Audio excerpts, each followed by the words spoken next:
मैं आपसे छोटी छोटी बातें तो करूंगा, लेकिन इनका जो इफेक्ट होता है, इनका जो प्रभाव पड़ता है, वो बहुत ही ज़्यादा होता है। इसलिए आपको थोड़ा सा इस पर गौर करने की ज़रूरत होगी। मैं शुरुआत में आपसे एक सवाल करूंगा, छोटा सा सवाल है कि फिलहाल कौन सा सीजन चल रहा है? विंटर। एकदम सही जवाब है। किसी हम दुकान वालों को पूछेंगे तो वो कहते हैं फेस्टिव सीजन चल रहा है। इस सीजन में हमारी दुकानदारी थोड़ी बढ़ जाती है, त्योहारों का सीजन। मेरे जैसे वैट कंसल्टेंट से आप पूछेंगे तो वो कहेगा ये वैट ऑडिट का सीजन चल रहा है। तो शुरुआत वहीं से करते हैं कि आप सभी को पता है कि वैट ऑडिट की डेट है 15 जनवरी 2016। वो काफी नजदीक आ रही है। अब इससे संबंधित कुछ जो प्रोविजंस में चेंजेस आए वो मैं आपको बता देता हूँ कि ये आपको इंश्योर करना है कि आपकी वैट ऑडिट रिपोर्ट 15 जनवरी 2016 तक किसी भी हालत में अपलोड हो जाए। पहले एक प्रोविजन होती थी कि भाई कमिश्नर के पास पावर होता था कि वो 1 महीने तक अगर किसी उचित कारण से आपका वैट ऑडिट रिपोर्ट लेट होती है अपलोड, तो वो जो लगने वाली पेनल्टी है उसको माफ कर सकते हैं। कमिश्नर के पास से ये जो प्रोविजन था, ये अधिकार जो था, वो निकल गया। तो अब एक भी दिन अगर आपकी ऑडिट रिपोर्ट लेट अपलोड होती है तो कमिश्नर उसमें कुछ नहीं करेंगे, वो सीधा सीधा आपको 61(2) की पेनल्टी लगाएंगे। इसमें एक चीज और खास है कि क्योंकि अभी ये हो रहा है महाराष्ट्र में कि रेवेन्यू कम आ रही है, आप देखेंगे कि स्टेट की रिसीट कम हो रही है। उसके बहुत सारे रीजन हैं। तो उनको आदेश दिए गए हैं ऊपर से कि अगर टैक्स में रेवेन्यू नहीं मिल रहा है तो आप पेनल्टियां इंपोज करिए और मैक्सिमम पेनल्टी आप लगाइए। Not only this, even the appellate authority have been instructed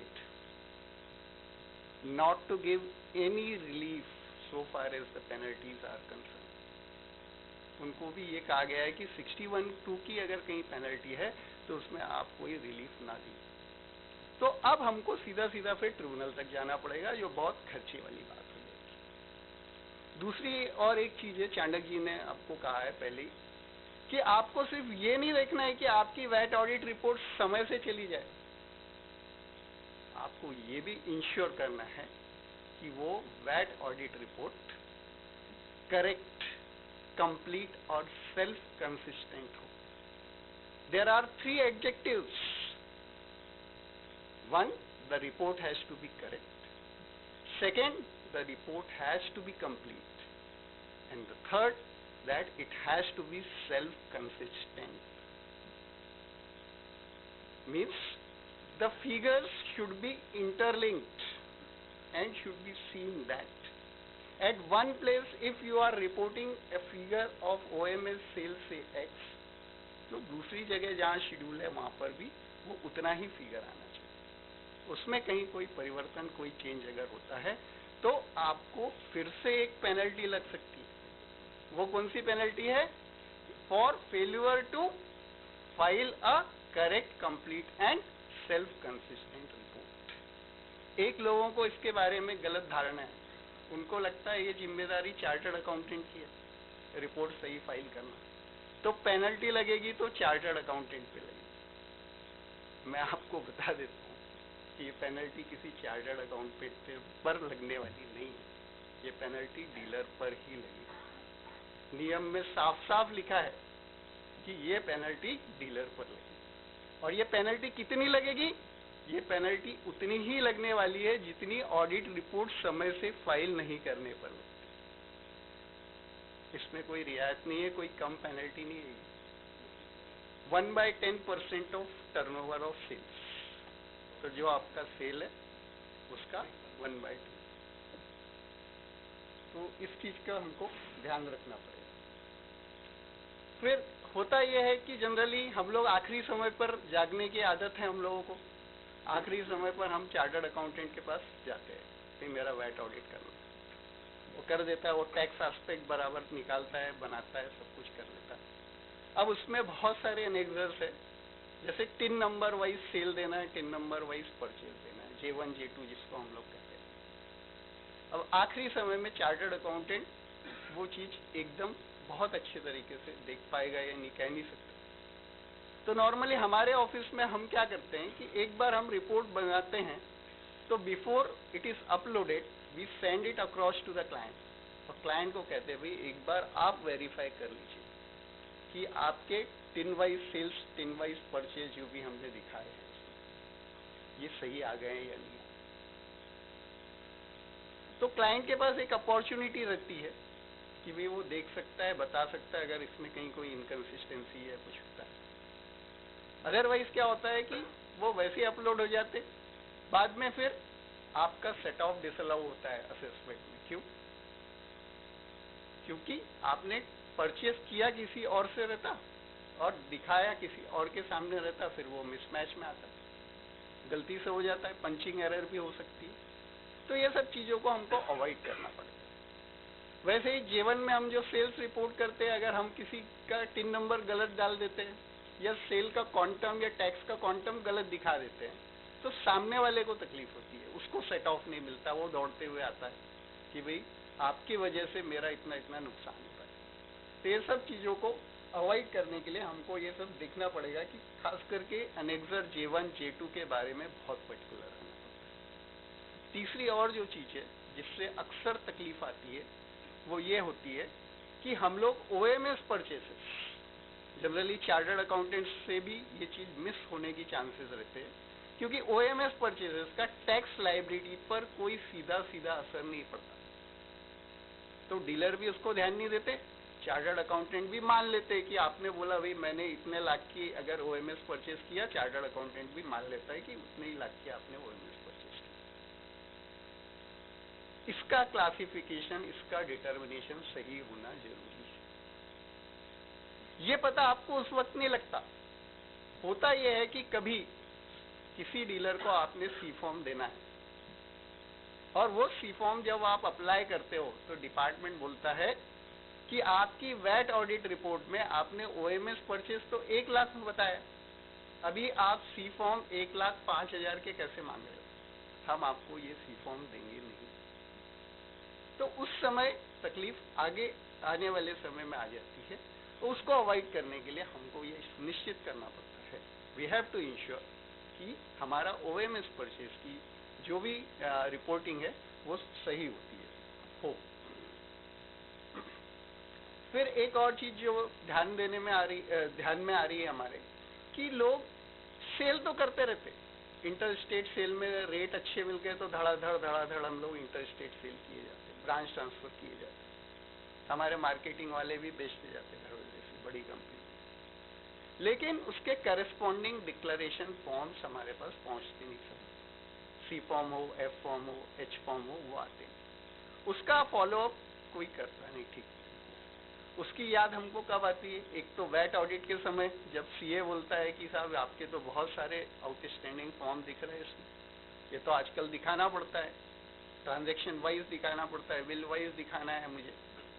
और उस टाइम जब आपको वो differential tax liability for want of declaration जब वो दिखाता है तो आपकी आंखें फट जाती है, इतना बड़ा अमाउंट हो जाता है। उसमें से कई और अड़चने आती है। फिर समय के बीतने के साथ में कुछ डीलर एक्सपायर हो जाते, कुछ बिजनेस बंद कर देते, बाद में फिर वो मिलता नहीं और आपको वो टैक्स अननेसेसरी लग जाता है। तो कई बार तो ऐसी स्थिति आ जाती है कि उस ट्रांजैक्शन पर आपने कमाया जितना नहीं रहता, उससे ज्यादा इंटरेस्ट पेनल्टी के साथ वो डिफरेंशियल टैक्स का अमाउंट बन जाता है। तो इस चीज को भी इंश्योर करना है। अब कई बार क्या होता है, लोग फॉलोअप हमने बोला है तो आप फॉलोअप भी कर लेते हो, फॉर्म्स भी ले आते हो, और जैसे ही फॉर्म्स आता है उसको सीधा हम लोग ड्रावर पे या फाइल में लगा के रख देते हैं। हम उसको कभी वेरीफाई नहीं करते, देखते नहीं हम। और मैं हमेशा कहता हूं अपने क्लाइंट्स को कि जैसा आप 500 और 1000 का नोट लेते हो जब कभी, और उसको जैसा देखते हो 4 बार कि RBI के मुताबिक उसमें पूरे डिटेल्स है या नहीं, उससे भी ज्यादा केयरफुल रहते हुए आपको फॉर्म C, F और H देखना चाहिए। खासकर एच फॉर्म में अभी भी मेरा ये मानना है कि 95% of the H forms received are defective. वो लॉ का कंप्लायंस नहीं करते, और अगर सही मायने में किसी असेसिंग ऑफिसर ने ठीक तरीके से उसको पढ़ा तो आपका एच फॉर्म 95% चांसेस है कि वो डिसअलाउ हो जाए, क्योंकि उसमें जो रिक्वायर्ड डिटेल्स है वो भरे नहीं होते। हमारे पास में एक मिथक है कि डिपार्टमेंट ने तो इश्यू किया हुआ है तो वो तो सही ही होगा, ऐसी कोई जरूरी नहीं है। वो सिर्फ महाराष्ट्र जैसे कुछ ही राज्य है जहां पर पूरे डिस्क्रिप्शन के साथ में एच फॉर्म इश्यू हो रहा है। बाकी जगह आज भी ऐसा है कि बेसिक रिक्वायरमेंट है उतनी ही दी जा रही है, बाकी लीगल कंप्लायंस जो वो कहता है सेक्शन, उसकी जो रिक्वायरमेंट है कि भाई फॉरेन बायर का ऑर्डर, उसकी डेट, फिर डिटेल्स ऑफ शिपिंग बिल या आपका जो एक्सपोर्ट हुआ है अल्टीमेट, उसके डिटेल्स वो कहीं पर दिखाई देते नहीं। तो पूरी चांसेस है इस बात के कि वो एच फॉर्म डिसअलाउ। सी फॉर्म में भी हम देख रहे हैं कि बहुत सी बार सी फॉर्म कुछ अलग अमाउंट के आ जाते। ठीक है, अब हमने आपको बता दिया तो कई लोग देखना चालू कर देते हैं। अब उसमें भी गड़बड़ हो रही है। लोग देखते हैं तो उनको अगर 50,000 का सी फॉर्म चाहिए, 40,000 का आता है तो वो क्लाइंट के साथ फॉलो अप करते, कस्टमर के साथ फॉलो अप करते कि भैया मुझे तो 50,000 का फॉर्म चाहिए था, आपने 40,000 का दिया, 10,000 का फॉर्म कम दिया, थोड़ा दे दीजिए। लेकिन ये स्थिति अगर उल्टी हो जाए कि हमने सेल किया 40,000 और फॉर्म आता है 50,000, तो लोग चुपचाप रख लेते, बोलते ज्यादा का ही आया ना, कम का तो नहीं आया। ये स्थिति ज्यादा खतरनाक है। क्यों? मैं ऐसा इसलिए कह रहा हूं कि आपको असेसिंग ऑफिसर ये चार्ज कर सकता है कि आपको ये जो 10,000 का एक्स्ट्रा सी फॉर्म आया, ये सेल आपने आपके बुक्स ऑफ अकाउंट्स में दिखाया नहीं, तो क्यों ना आपको कंसीलमेंट ऑफ ट्रांजैक्शन की और एक पेनल्टी लगाई जाए, और ये जो ट्रांजैक्शन आपने कंसील किया उस पर जो टैक्स इंटरेस्ट वो जो लेना है वो तो लेगा ही लेगा। तो हमको ये व्यवस्थित रूप से देखना है कि भाई हमारे पास जो भी डिक्लेरेशंस आ रहे हैं वो हमारे सेल बिलों से मैच करते हैं। अगर उसमें कोई भी है तो इमीडिएटली उसको हमको रेफर करना पड़ेगा। अब कई बार ऐसा हो रहा है कि बहुत प्रयास कर रहे हैं, बहुत एफर्ट्स ले रहे, लेकिन सी फॉर्म आते नहीं, 2 साल हो जा रहे। हम लोग को लगता है हाँ ठीक है ना, क्या है, असेसमेंट में नहीं आए तो बाद में दे देंगे।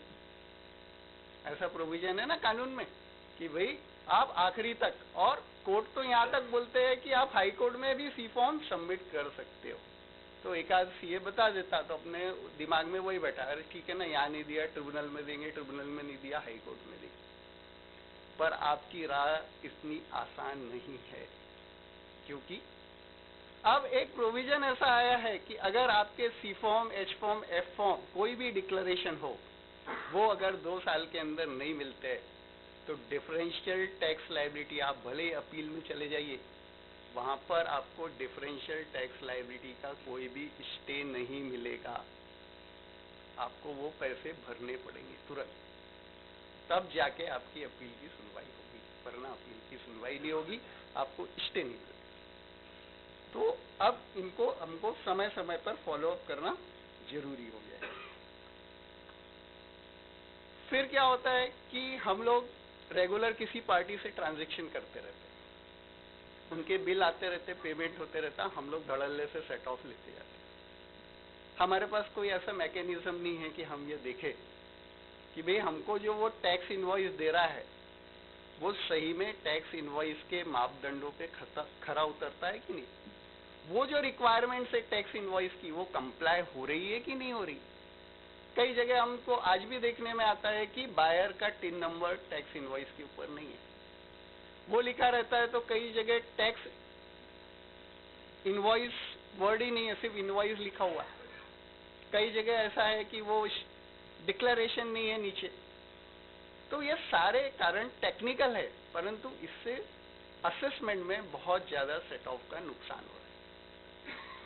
तो आपको ये सुनिश्चित करना है, आपको ये देखना पड़ेगा कि हम किसी भी टैक्स इनवॉइस वाले को अगर पेमेंट कर रहे हैं तो पहले देख ले कि हमारे पास जो इनवॉइस वगैरह आ रहे हैं वो सही आ रहे हैं कि नहीं आ रहे। फिर चाणक्य जी ने भी आपको कहा, राजेश भाई ने भी कहा कि अब पूरा का पूरा डिपार्टमेंट इलेक्ट्रॉनिक होने वाला है। इलेक्ट्रॉनिकली आपको आपके अफेयर्स को मैनेज करना पड़ेगा। तो सबसे पहली जरूरत जो है वो ये है कि आपका अपना एक ईमेल आईडी होना चाहिए। होता ये है कि जरूरत पड़ती है तो चार्टर्ड अकाउंटेंट बोलता है कि साहब आपका ईमेल आईडी होना चाहिए, देना पड़ता है। आप उसी को बोलते हो चल बना दे, तो वो बना देता है। अब डिपार्टमेंट ने एक बहुत ज्यादा चेंज कर दिया है, ग्रीन ट्रिब्यूनल के चलते किया या क्या किया मुझे पता नहीं, या और भी कुछ कारण होंगे, पर उन्होंने ये सोच लिया है कि हमको कम से कम अभी पेपर की बर्बादी करना है। तो अब वो कम्युनिकेशन कैसे करेंगे? अब आपको वो फिजिकल लेटर्स नहीं लिखेंगे, अब आपको कोई डाकिया लेटर देने नहीं आएगा, वो कर रहे हैं ईमेल के थ्रू आपसे करेस्पॉन्डेंस करेंगे। तो आपको सिर्फ ईमेल आईडी बनाना नहीं है, आपका मेल बॉक्स रोज चेक करना पड़ेगा। पता नहीं उसमें कौन सा नोटिस कब डिपार्टमेंट से आ जाए और कौन से डिपार्टमेंट से आ जाए, क्योंकि अब आप ये नहीं कह सकते। बहुत सारे कानूनों में उन्होंने पहले जो प्रावधान होते थे, प्रोविजन होते थे कि रजिस्टर्ड पोस्ट से ही आपको नोटिस भेजा जाएगा या पर्सनल सर्विस से नोटिस भेजा जाएगा, वो सब हट गए। अब आपको इलेक्ट्रॉनिक तरीके से भी नोटिस आ सकते हैं। तो आपके पास ईमेल को रोज देखना है आपको, और सिर्फ देखना ही नहीं है, कई लोग देख लेते और बंद कर देते, ऐसा नहीं। उसमें अगर कोई इंपॉर्टेंट चीज है तो उसका आपको प्रिंट आउट लेना है, और अगर आपको लगता है कि ये वकील को दिखाने की जरूरत है, सीए को दिखाने की जरूरत है, तो उसके पास उसको आपको भेजना भी है। वो भी चीज आप सिर्फ आपको दिन में सुबह के आधा घंटे और दोपहर में आधा घंटे देने की जरूरत है। ये भी मैं बहुत अधिक बता रहा हूँ, 10-10 मिनट भी देने से काम हो जाता है। सिर्फ 10-10 मिनट हमको दिन में 2 बार देना है, और जो भी जानकारी उसमें आ रही है या लग रही है वो सब हम लोग देख सकते हैं, और जो इम्पोर्टेंट है उतने ही हमको प्रिंट आउट लेके उसको भेजना है, जहाँ या जिसके काम की चीजें वहां तक पहुंचाने का काम आपको करना पड़ेगा।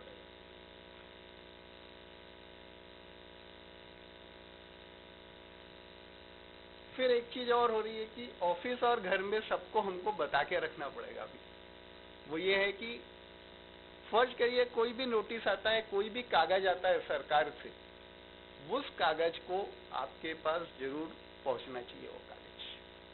क्योंकि ये मेरे देखने में बहुत आ रहा है कि लोगों को बार बार नोटिस जा रहे, घर पे नोटिस पहुंच रहे, रिसीव किए जा रहे, और उसके बाद भी कहीं कोई कंप्लायंस नहीं हो रहा है।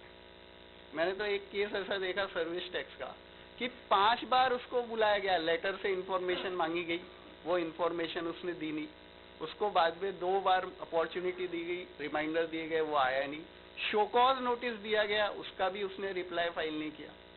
उसको उन्होंने ऑर्डर कर दिया कि भाई तेरे को 5-10 लाख 20 लाख जो भी भरना है ये भर दे, उसके बाद भी वो आता नहीं, कुछ एक्शन लेता नहीं। वो बाद में जब वो बैंक अटैच करने की बात करते हैं कि भाई तुम्हारे पास ये रिकवरी पेंडिंग है हमारी, तो हम आपका बैंक अकाउंट अटैच कर रहे हैं, तब उसको नींद खुलती है, वो आता है कि जन साहब अभी इसको आपको अपील करना है। अब हमारे हाथ बंधे हुए हैं, वहां पे अपीलेट अथॉरिटी के पास डिले कंडोन करने का सिर्फ 1 महीने का पावर है, उससे ज्यादा कर ही नहीं सकते।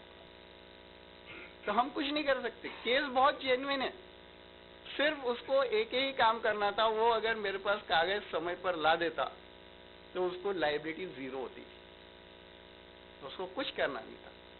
परंतु अब वो स्थिति ऐसी ला दी उसने कि यहाँ तक नौबत आ गई। तो ये सब चीजों को अवॉइड करने के लिए आपको एक व्यवस्था बनानी पड़ती है। हमको अपने, जैसे राजेश भाई ने बोला कि स्वभाव बदलना है, व्यवस्था थोड़ी सी डेवलप करनी। अगर हम लोग व्यवस्था बना देते हैं तो हर चीज सुचारू रूप से वो एक सिस्टम के तहत चलती रहती है, फिर उसमें हमको ज्यादा कुछ करना नहीं पड़ता। अब कई बार ये होता है कि कागज आते हैं, हम लोग जवाब देते हैं, अपीयर होते हैं, लेकिन उसको भूल जाते हैं। अब ऐसा आप मत करिएगा प्लीज।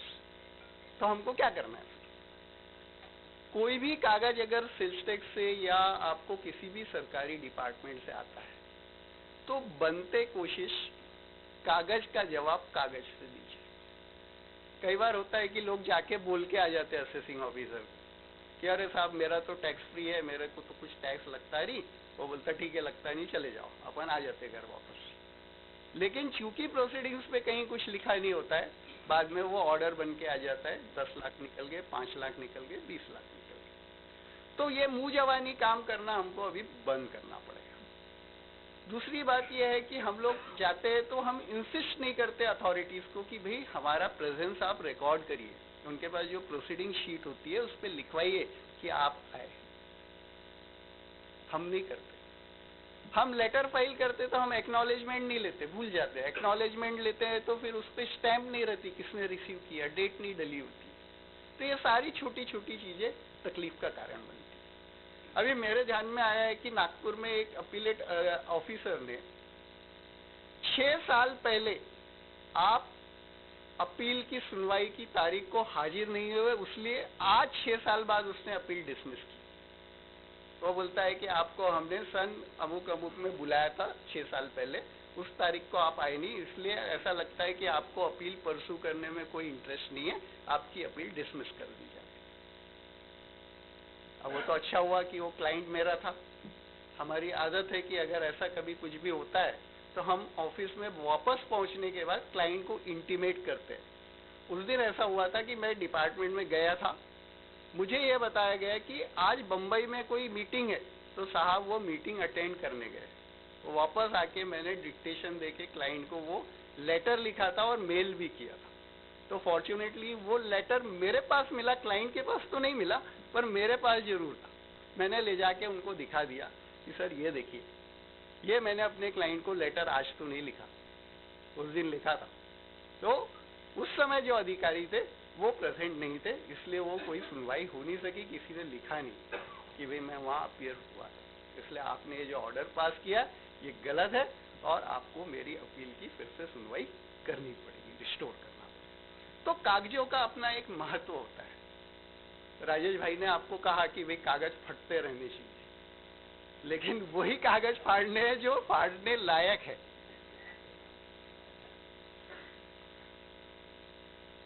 फिर जल्दी से जल्दी हमको इंफॉर्मेशन टेक्नोलॉजी को आत्मसात करना है, आपको वो उसमें ढलना पड़ेगा।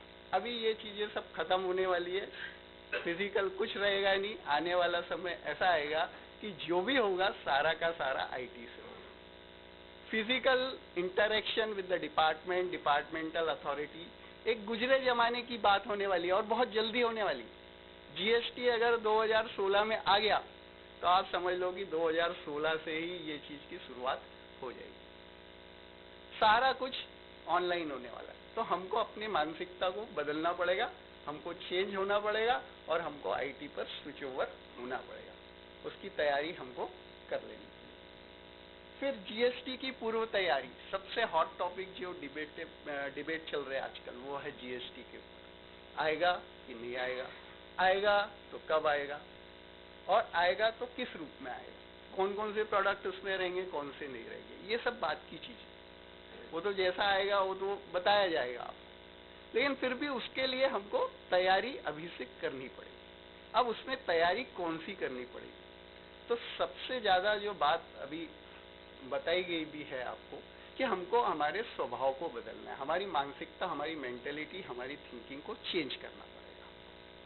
पहले ऐसा होता था कि कुछ भी कर लेते थे लोग और बोलते थे यार कौन देख रहा है। अपन पूछते थे, कुछ लोग हमको भी पूछते थे सर ये ऐसा कर लूं क्या, तो हम लोग भी बड़े कैजुअल तरीके से बोल देते हाँ कर ले यार, इतने बड़े महासागर है, कौन देख रहा है। पर आज और आने वाले कुछ समय में हम ऐसा नहीं कह पाएंगे। क्यों? क्योंकि हमको भी नहीं पता है कि एक ट्रांजैक्शन को कौन कौन देख रहा है। हम भी नहीं बोल सकते आपको कि कौन कौन देख लेगा। इतनी सारी एजेंसियां सिंगल ट्रांजैक्शन को देखते रहेंगी। भगवान के अलावा, भगवान तो खैर हर चीज को देख ही रहे, पर उनके अलावा भी ये नीचे वाले भी देखते रहेंगे। उसमें सीबीआई वाले से लेके आईबी वाले से लेके ईडी वाले से लेके हर कोई हो सकता है। आप ये मत सोचिए कि फॉरेस्ट डिपार्टमेंट से मेरा क्या लेना देना है या स्टेट एक्साइज से मेरा क्या लेना देना है, वो भी आपके किसी भी ट्रांजैक्शन को देख सकते हैं। इस ढंग की व्यवस्था अभी सरकार ने कर ली। तो उस मानसिकता से हमको हटना पड़ेगा और हमको ये मान के चलना पड़ेगा कि हमारे द्वारा किए गए किसी भी ट्रांजैक्शन को सारे लोग देख सकते हैं और वो कभी भी देख सकते हैं।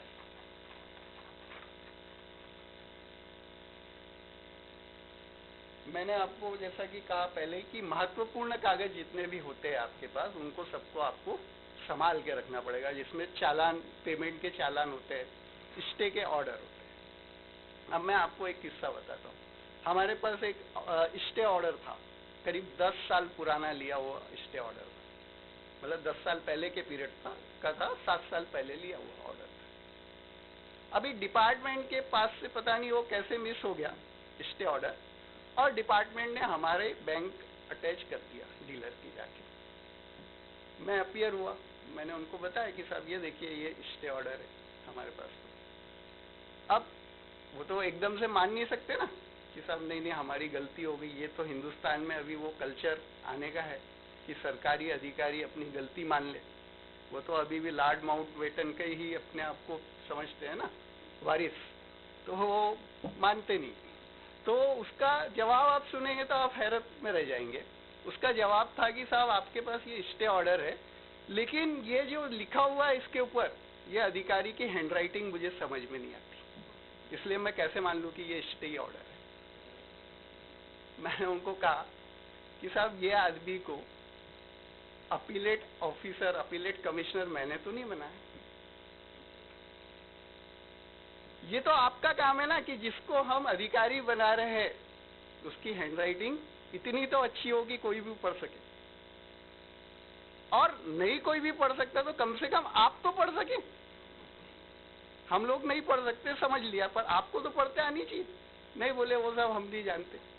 फिर मैंने दूसरी तरफ से बोला, मैं कहा सर ऐसा है, इस चीज को 7 साल हो गए, आज तक आपने कभी हमको रिकवरी के लिए बोला नहीं।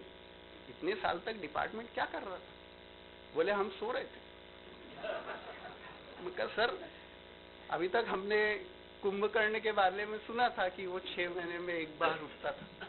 मैं कहा आप लोग तो उससे भी आगे निकल गए। मैं कहा 7 साल तक आप लोगों ने इस बंदे को पूरे सीफॉर्म दिए, आज तक एक भी बार नहीं बोला कि आपके पास स्टे नहीं है, आपकी इतनी रिकवरी पेंडिंग है, और अचानक आप बोलते हैं।